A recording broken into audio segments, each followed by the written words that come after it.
Hello, ladies and gentlemen. Good evening, good morning, good afternoon. Survivors, Chapter 5, On the Road to Montana. It was nearing 9 o'clock on a cool Friday evening in May.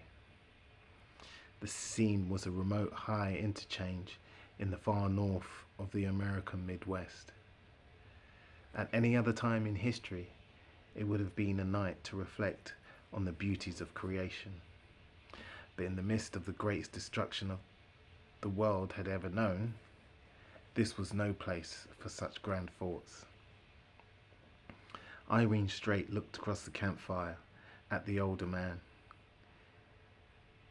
She had feelings of pity for him, but they were mixed feelings of disillusionment that bordered on revulsion. For years she had respected him, maybe even idolized him. She had often wished that her own husband could be more like him. Even now, Vernon Billings showed outstanding strength and determination. His obsession with reaching Montana continued to drive him on, even though it was looking more and more like he would eventually die from the effects of his foolhardy decision. It would not be fair to call Vernon Billings a con man, for if he was, he had conned himself as well. He had offered to sleep out on the ground that first night, outside of Eau Claire, Minnesota, so that Ramey and the women could sleep in the car more comfortably. Only when it had started to rain and he had become drenched had he sought refuge with them inside the vehicle. Fallout from the bombing in Minneapolis was already on the ground, and more came down with the rain.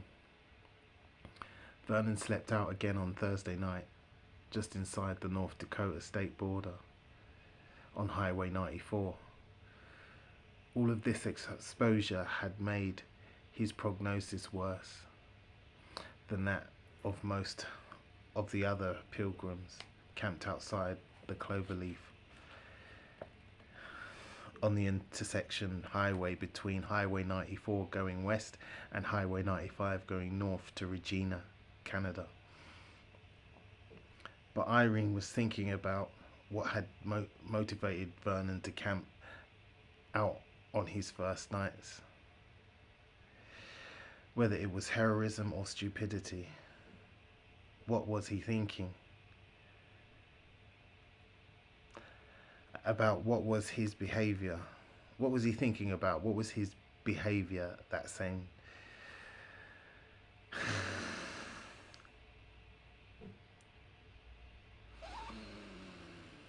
But Irene was thinking about what had motivated Vernon Billings to camp out on the first two nights. Whether it was heroism or stupidity, what she was thinking about was his behavior that same day. Food and water were scarce and expensive, but gasoline was the biggest concern for millions of travelers on the nation's highways. Tankers were no longer operating, so stations that sold at normal prices had quickly exhausted their stocks. Traffic was bumper to bumper in places and often stop and go as cars sought ways around damaged sections of the highway and around abandoned cars. This slowed progress and increased fuel consumption as well. A motorbike and bicycles are a very good idea in these times. See, everyone's going to have the same idea. Jump in your cars and go north, go wherever. And the highways are just going to get blocked up, as it does in all the disaster movies. But you know, monkey see, monkey do. By Friday morning, any stations that still had fuel could name their own price. Checks and credit cards were useless, and it was not possible to get funds from the banks. Prospect Heights pilgrims had less than $100 left when they had pulled into a station just before noon. Advertising gas for 1,000 a tank. The situation was desperate. Vernon Billings stopped the big Lincoln Town car next to the pumps and leaned his head on the steering wheel for a moment while he prayed. He then lifted his head, leaned over Elaine, and pulled a cloth bag from the glove box and turned to Irene in the back seat. Irene, can you put the nozzle in the tank and start pumping when the attendant turns it on? Irene caught a look of horror on Elaine's face. No, Vernon, don't, Elaine began. I'll leave the motor running at the same time, Vernon said, ignoring Elaine as he headed for the gas station store. He stayed inside while Irene filled up. When she had replaced the gas hose, Vernon ran out, hopped into the driver's seat, squealed the tires as he tore out of the driveway. No one said anything, but they all knew that he had used the gun in the cloth bag to get the gas. It's not like I robbed it, he said, as Elaine glared at him from the passenger seat. I left him all the money we had. He was the one doing the robbing. It was self-defense. I can understand that. I get that. I get that. £1,000 a gallon, £1,000 a tank. I get that, but remember what happened during the lockdown as well. All these local shops raised their prices. Unacceptable. I never forgot that. Certain shops I don't go back to.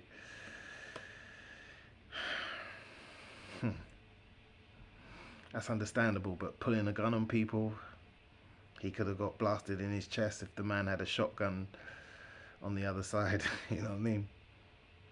Anyway, nothing more was said the whole day all through.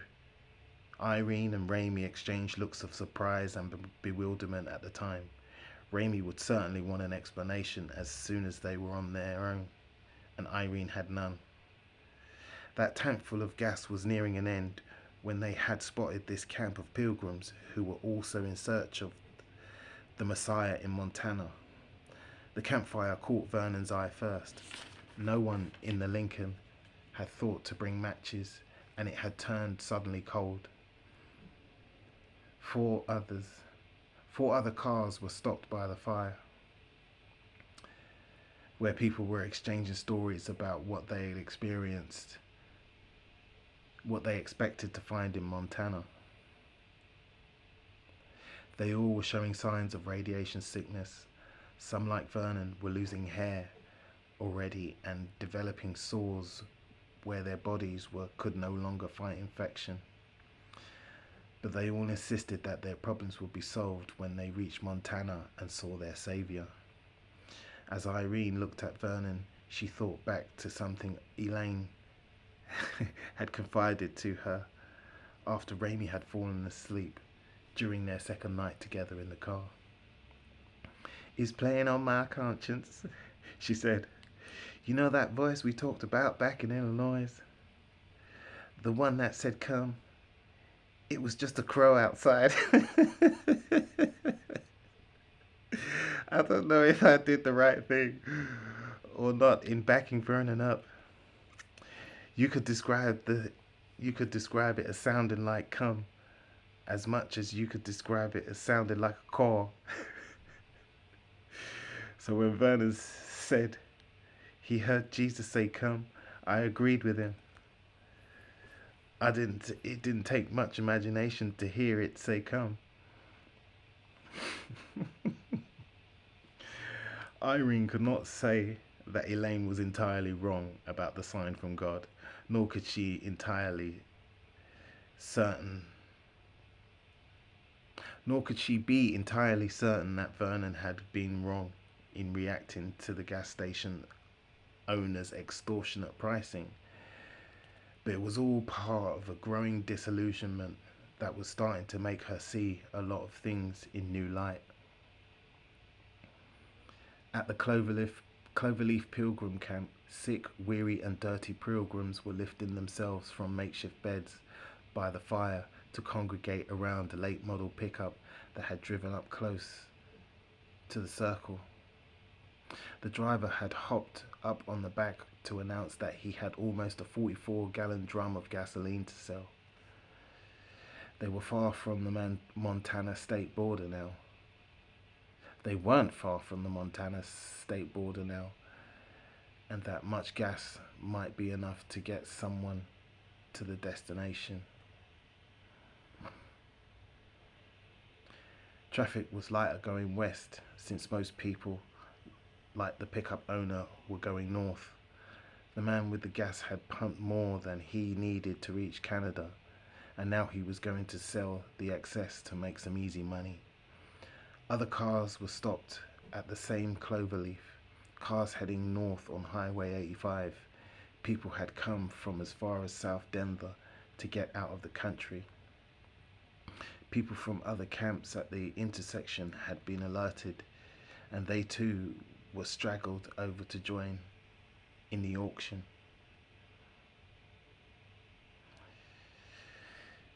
But few of those present had enough cash left to make a serious bid. Only 3 competitors were left when the price reached $1,000. They included Tom and Betty White, an elderly couple with 2 small grandchildren. Irene had spoken with Tom and Betty earlier that evening. The children were orphans now. Betty had been babysitting them while their parents attended a function in a part of St. Paul that sustained a direct hit. The couple heard about the Montana Messiah from a neighbor, and they had joined the exodus. Tom had withdrawn funds for a vacation the day before the attack, so he had more cash left than others at the auction. He had, through poor planning, run out of gas just 100 yards away from the Cloverleaf. But he and Betty were too frail to walk, and the chances of getting a ride to the gas station and back were slim in the present climate. Even if he did find a station with any gas left, there was a good chance that it would be sold out or charging more than he had at the time, by the time he could return to his car. After rechecking his bankroll, the thin grey-haired man called out $1,200. The other 2 bidders both indicated that they were out of the competition. The man on the pickup motioned to Tom to bring his money over. Betty held her fists together in front of her chest and made a little jumping motion to express her happiness. But just then, Vernon Billings walked over to the truck. He held his big left hand up for the auctioneer to look at, and he spoke quietly to him. They shook hands, and the old couple were told to put their money away. They had been outbid. Tom and Betty walked off in tears and sat down beside the children who were sleeping next to Irene. "Please take the children," Betty begged, between sobs. "We'll give you all that we have if you just take the children." Vernon was limping towards Irene, and he overheard the conversation. He shook his head no, indicating with his hands that they did not have room. He signaled to Irene to leave the woman and come over. "Praise the Lord," he whispered conspiratorially. When she walked up to him, "He accepted my Rolex. Irene, can you bring the car over to the pickup so he can fill the tank?" We can squeeze the children in," pleaded Irene. "Remy and I can hold them in the back." "And where would the boxes go? Or the bottles of water?"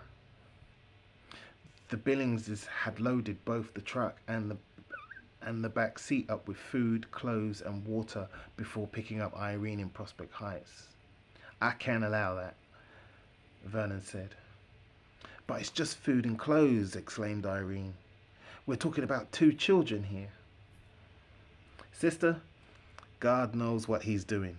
Just thank him for what he's done for us so far. He'll make way for them too eventually. If it is his will, trust God, sister. He's brought us this far. Irene walked slowly over to the car.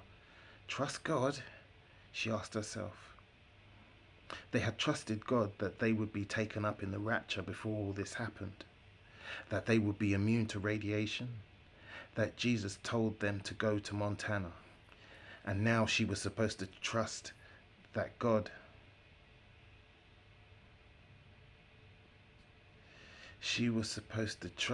that 2 children would be cared for without any sacrifice from Vernon Billings' part, or for that matter, her part. Was it really God that she was being asked to trust? Or had Vernon Billings become her replacement for God? You see, we know all too well about that. We know all too well.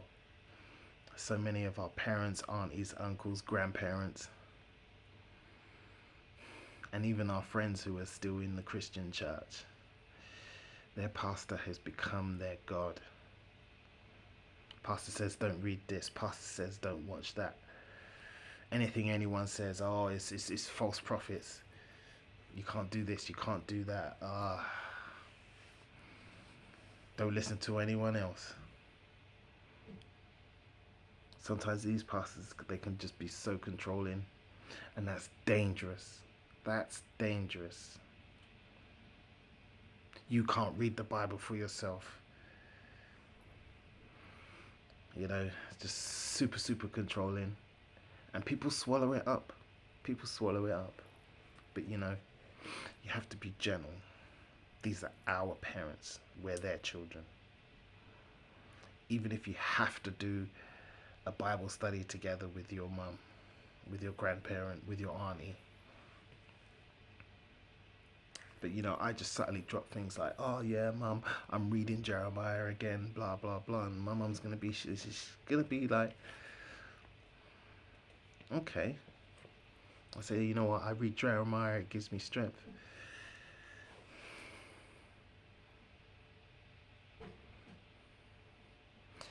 And you know, at the end of the day, this is what she wanted, this is what she prayed for. Now your son is actually doing it. People should think, okay, if you're reading that, let me read along with you. It's like when everyone was in Esdras, I got in Esdras as well. Like, I'm curious. I want to know what everyone's reading at the same time. I want to know what the scriptures are saying to me when people are going over the same scriptures. That's what's happening at the moment. Like, we are one family, and it's so comforting when you're going over, when somebody mentions a chapter or a book that you've just gone over recently, and they come to the same conclusion you did when you were reading something.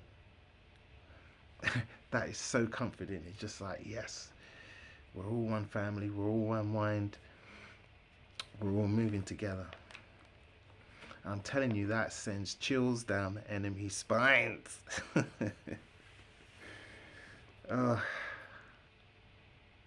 So, you know, slowly people are waking up.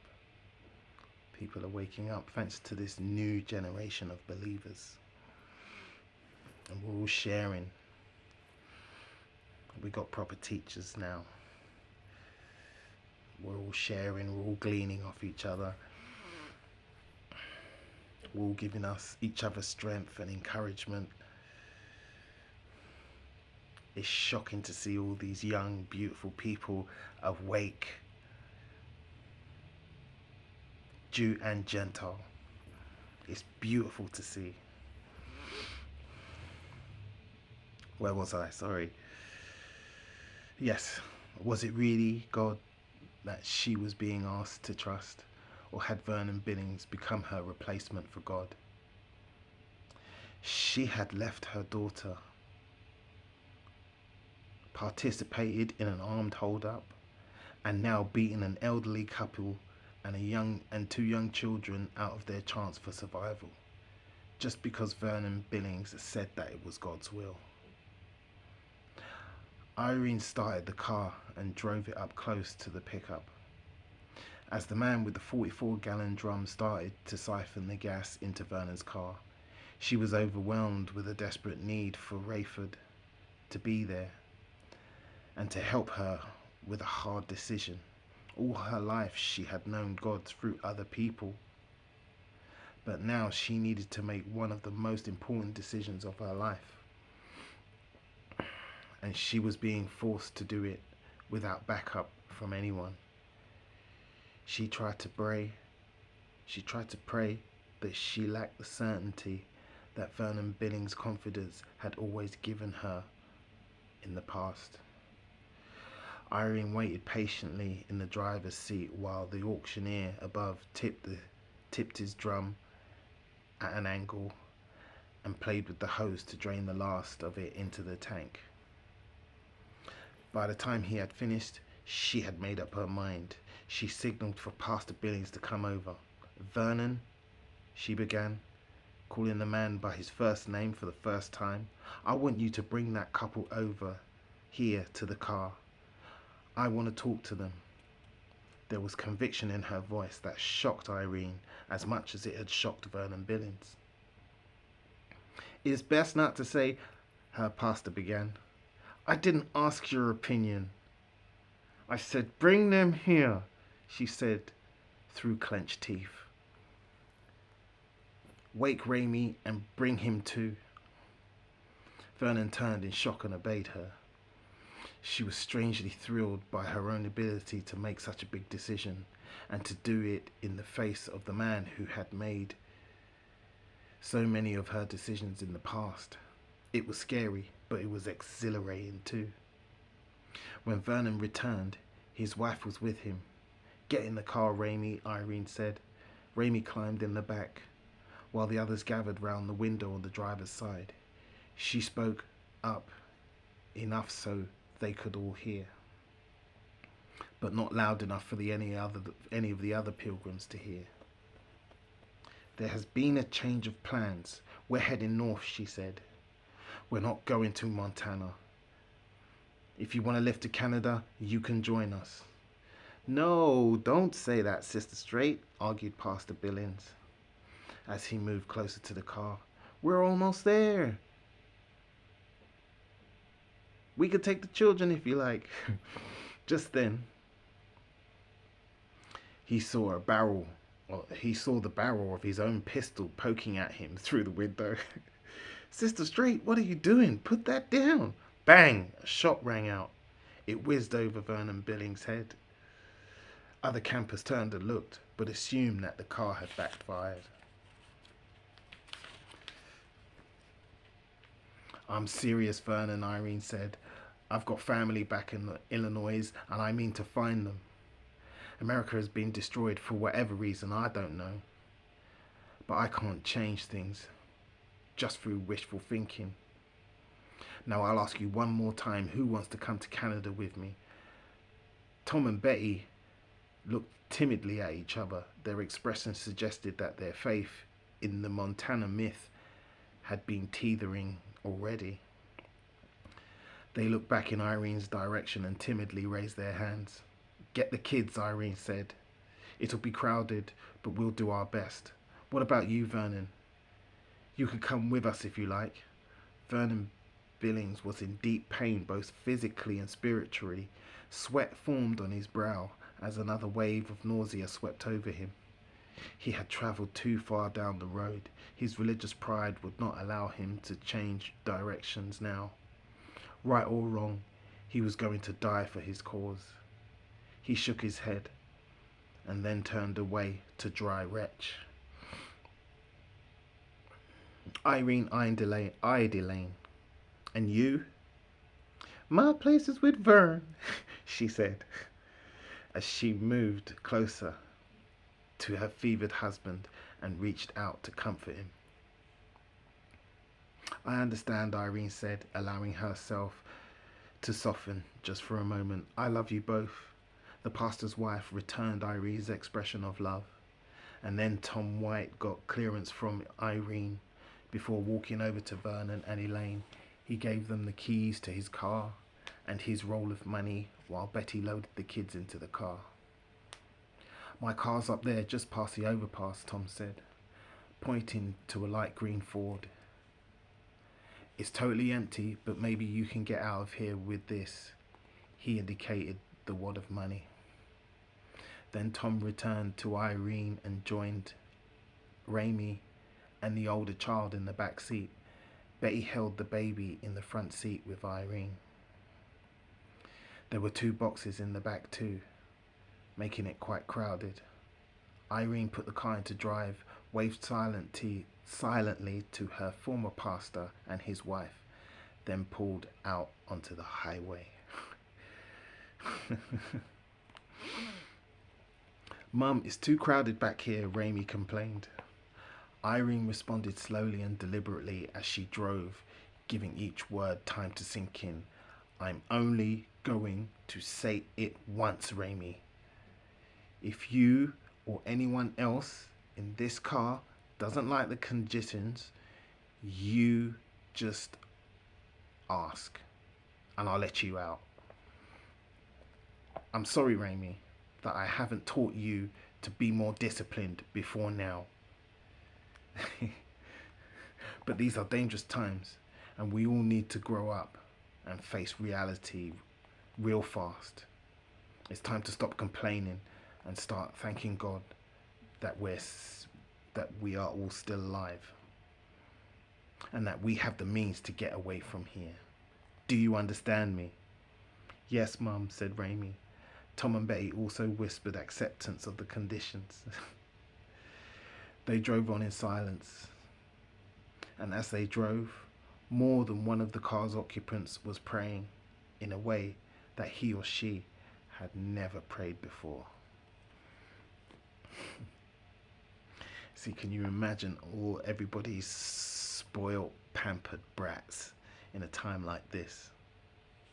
Can you imagine all these privileged people now having to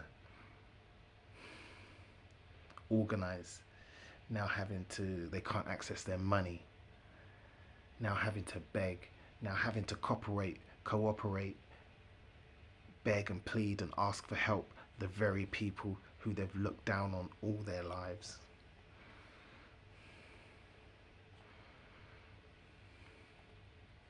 And once again, everybody's praying like they've never prayed before. End of chapter. Zion Ben Jonah writes, one thing that Christians need to learn most if they are to be ready for the test that lies ahead is how to hear and obey God's voice.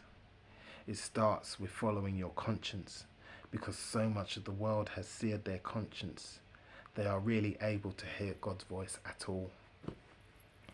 Obedience to God has been replaced with obedience to human authorities. This is something I say a lot. Parents, teachers, pastors, the police.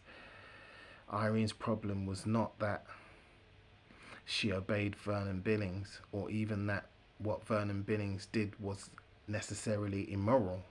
After all, Irene herself used the gun in the end. Her problem was just that she had failed previously to ask God what to do, or at least that she assumed that God's will would always be revealed through her pastor. She had to actually leave her pastor before she could really grow spiritually. That's one thing I always say. I always say we follow the rules of the world, police, work rules, teachers, all kinds of authorities. But when it comes to God's rules, we have a problem. The religious institution tends to teach that submission to the institution will guarantee salvation, when it often happens that just the opposite is true. Salvation's come. Salvation comes when you find a faith that is bigger than the institution. Read Luke 17:31-37. The disciples wanted to know in advance where the people should go in the last days, and Jesus gave cryptic reply, which indicated that we each need to be like the birds, open to the subtle prompting of the Holy Spirit to tell us, minute by minute, where we should go and when.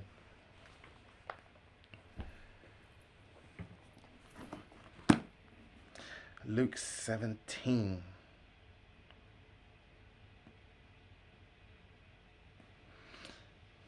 (31-37), he said, "On that day, let him who is in the housetop with his belongings in the house not come down and go inside to carry them away. And likewise, let him who is in the field not turn back. Remember Lot's wife? Whoever tries to preserve his life will lose it, but whoever loses his life will preserve and quicken it." Never forget that phrase. Never forget that phrase. Never. It's so serious. Whoever tries to preserve his life will lose it, but whoever loses his life will preserve and quicken it. Now, said elsewhere in the scriptures, it will say, whoever loses his life in my name, in the name of Christ, will preserve it and quicken it. Never forget this.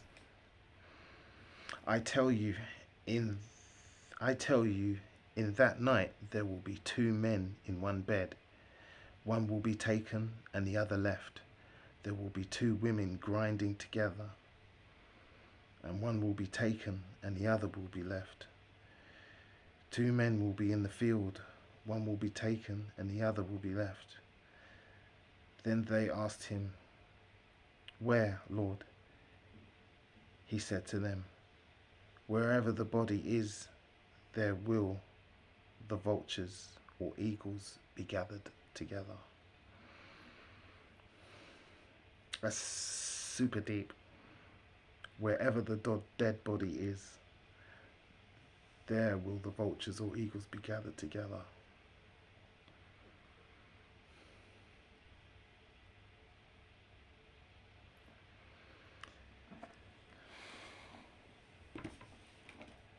That's got to do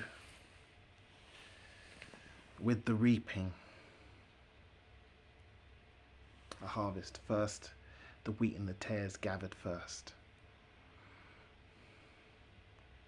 That's where this rapture doctrine has been mistaken. If you're seeking to be gathered first, it means you're the wheat and the tares, because the scriptures say they will be gathered first.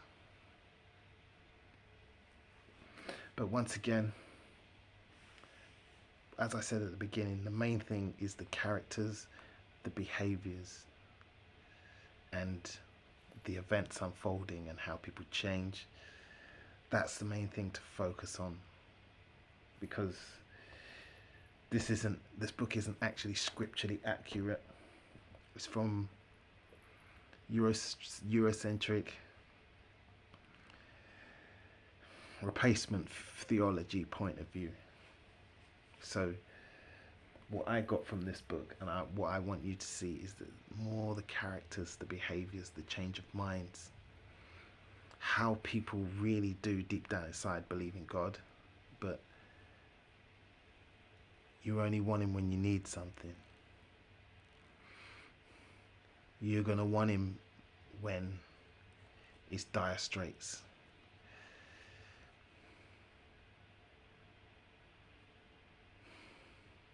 In desperate times. And you really need to think, why should he help you now? And you've spent your whole life ignoring him. Excuse me, sorry. And that's why we do this work. Change now, submit now, do it now, because it's all about faith and trust and belief. This is what he likes. Abraham. Abraham was my friend because he believed me. Think of the faith that Joseph had after his brothers threw him in that pit. And then he went from slavery into prison. The faith Joseph had.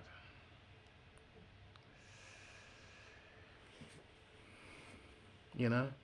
And then there's the faith of Mary's Joseph. Oh my gosh. Wow. Wow. Can you imagine a Joseph of today? There's no way. Like, can you imagine a Joseph of today with all the manosphere and all the women hating?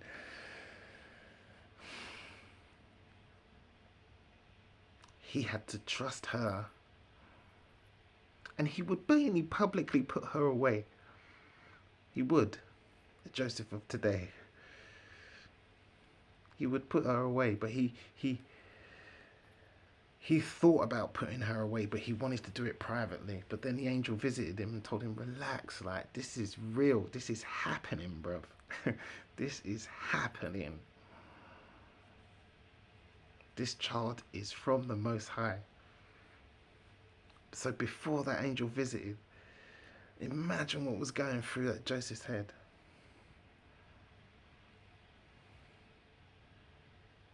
And even still, he had to have had faith all the way. And he's like, because there was nothing else like it in the scriptures. So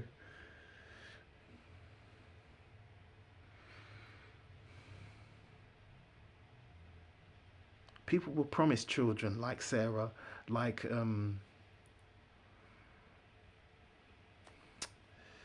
when John the Baptist's mother was promised to have a child.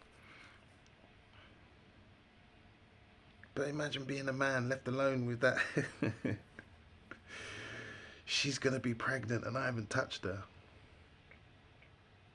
This is faith, people. Abraham showed it many times. Like, we just thank the Most High these brothers went before us. Where would we be without